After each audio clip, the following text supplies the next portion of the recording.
Alors Thierry Gouby, maire de Marcilly-Châtel, une très jolie commune que vous allez voir entre Boin et Montbrison, avec un joli château, une jolie volerie. Et comme tu m'as dit qu'il fallait que je présente, je vais aller jusqu'au bout parce que je vous ai préparé un petit quelque chose. Et on a la chance d'avoir un beau vignoble avec les côtes du Forêt. Et donc, je vous remets une petite bouteille. Voilà, à déguster avec modération bien sûr, mais à profiter. La question c'est simple. Nous sommes ici dans un territoire où la communauté de communes représente 87 communes. On appelle ça les communautés XXL. La dernière fois que j'avais eu l'honneur de vous rencontrer, c'était dans une assemblée générale à Nice, une assemblée des communautés de France. La question qui se pose par rapport à la pratique, alors peut-être que tout le monde n'est pas d'accord, mais je vais quand même donner quelques éléments, c'est de travailler à 87 communes, 87 maires. Une conférence des maires, c'est 87 maires. Si chaque maire parle 2 minutes, on en a déjà pour 3 heures et on n'a rien dit, rien fait. Et certains sont encore plus bavards. Voilà. Et donc, c'est toute cette organisation qui a été mise en place sur les territoires en France, dont le nôtre. Et la question, c'est quel avenir? Vous parliez tout à l'heure des maires qui étaient présents dans les communes avec le côté humain, mais quel avenir pour les communes par rapport à ces structures où petit à petit, quand même, un certain nombre de compétences ont quitté les communes et la gestion communautaire à 87 est quand même assez complexe. Donc, comment vous voyez l'avenir de ces situations? Merci Thierry. Merci beaucoup. C'est une bonne question et elle travaille beaucoup les maires. Et en fait, je pense qu'elle est très... au-delà de l'intérêt que les maires peuvent porter à cette question, je pense qu'elle est très très importante. Je vous ai dit que j'étais maire. Je suis président de ma communauté, d'abord de ma communauté d'agglomération. Le Havre, c'est 170 000 habitants. Et quand je suis devenu maire, je suis devenu président de la communauté d'agglomération, à l'époque 230 000 habitants. Donc, le Havre, c'était l'essentiel. Il y avait 17 communes. On était 17 maires. Il y avait quasiment tous les maires dans le bureau, moins 2, qui ne voulaient pas y être d'ailleurs. On prenait nos décisions ensemble. Ça marchait du feu de Dieu. J'avais des vice-présidents communistes, des vice-présidents socialistes. Tout le monde votait le budget. Bonheur. On est devenu communauté urbaine, 54 communes. J'ai toujours des vice-présidents communistes, j'ai toujours des vice-présidents socialistes, et ça se passe toujours bien. On est monté à 280 000 habitants, mais on est à 54 maires.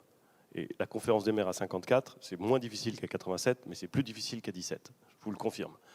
C'est très difficile parce que vous avez des maires qui n'hésitent pas à parler et d'autres qui parlent peu. Vous avez un éloignement, c'est obligatoire, du centre de la décision. Vous avez donc une sensation, qui n'est pas simplement une sensation, qui est un dessaisissement. C'est beaucoup plus difficile de porter une décision que vous n'avez pas contribué à prendre, ou presque formellement vis-à-vis de votre population. Bref, ça change la donne. Un petit mot quand même. Si on est passé à ces communautés XXL, c'est parce que c'est l'État qui a décidé, entre 2012 et 2017, de considérer qu'en dessous de 15 000, on ne pouvait pas être une communauté de communes.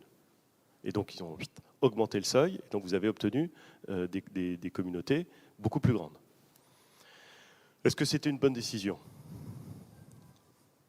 Je ne suis pas sûr. Alors, il y a des endroits où ça fait des bonnes choses, mais manifestement pas partout. Moi, je ne veux pas supprimer les communes.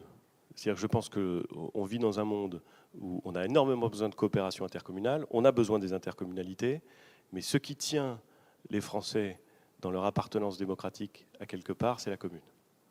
Vous êtes de Montbrison ou du Havre, vous n'êtes pas de la communauté de communes des Trois Châteaux ou de la rivière qui tourne. C'est pas vrai. C'est pas vrai. Que les maires aient intérêt à travailler ensemble, c'est évident. Qu'on ait intérêt à les encourager à travailler ensemble, évidemment, mais l'attachement démocratique de nos concitoyens, il n'est jamais à l'intercommunalité. C'est comme ça. Donc il faut rester ancré dans la municipalité. S'il y a des maires qui décident de fusionner, très bien, c'est leur décision, c'est eux qui l'assument, j'ai rien à dire, mais il faut que le maire continue à avoir sa place. Alors, ça c'est la première chose. La deuxième chose, c'est que si on veut permettre ça, il faudrait quand même faire en sorte que dans une communauté de communes, dans une communauté d'agglomération, voire dans une communauté urbaine, si les maires s'entendent entre eux pour déroger à certaines règles de fonctionnement, pas à la loi, mais à certaines règles de fonctionnement de la communauté de communes, ben, ce ne serait pas con. Et la loi n'est pas suffisamment souple en la matière. Je prends un exemple. Peut-être vous l'avez connu ici. Enfin, moi, je vois un exemple concret. Chez moi, la ville-centre, elle a plus de 50% de la population. 75% de la population. Un truc de fou. On avait dit dès le début, on ne va pas prendre le nombre de places dont on a besoin. On ne va pas prendre 75% des élus. On n'avait pas le droit d'ailleurs. On ne va pas non plus prendre 50% des élus. On va prendre la moitié des sièges au conseil communautaire, la moitié de ce qu'on pourrait prétendre, 35%, pour laisser la représentation à des communes moins importantes, pour créer du lien. Et on avait décidé ça, et on a fait ça pendant 10 ans. Ça a super bien marché. Puis la loi a changé, on nous a dit, vous n'avez pas le choix, vous êtes à 49%. Et on ne voulait pas, nous. Et donc, du coup, on a dû sortir du conseil communautaire en représentation des élus, des adjoints au maire de communes qui étaient engagés et qui étaient extrêmement précieux. Je trouve ça, je sais bien qu'il y a un principe de représentation à proportion de la population de chaque commune, c'est normal. Mais si on se met d'accord, on devrait pouvoir déroger là-dessus. Donc il y a des choses qu'on pourrait faire. Puis la dernière chose qui me paraît importante, c'est que dans toutes les instances des communautés de communes, vous avez une présidence, des vice-présidents, un bureau, vous avez en général une conférence des maires, mais la conférence des maires, c'est accessoire. C'est accessoire dans le droit. Alors moi, je pense que c'est décisif. Donc, comment moi je fais au Havre? Je fais une conférence des maires toutes les 6 semaines, et toutes les décisions que je vais présenter ensuite au bureau, en fait, elles sont prises en conférence des maires.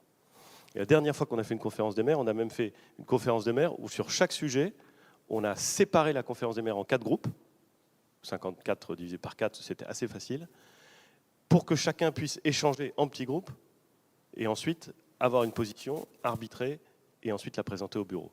Donc, pour répondre à votre question, 1, il faut préserver les communes.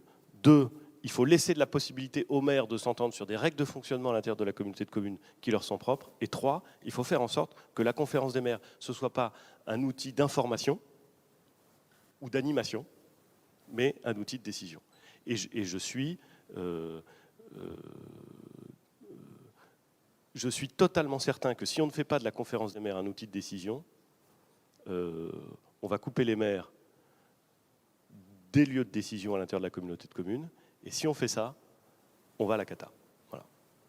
Je ne sais pas si ça répond à votre question, mais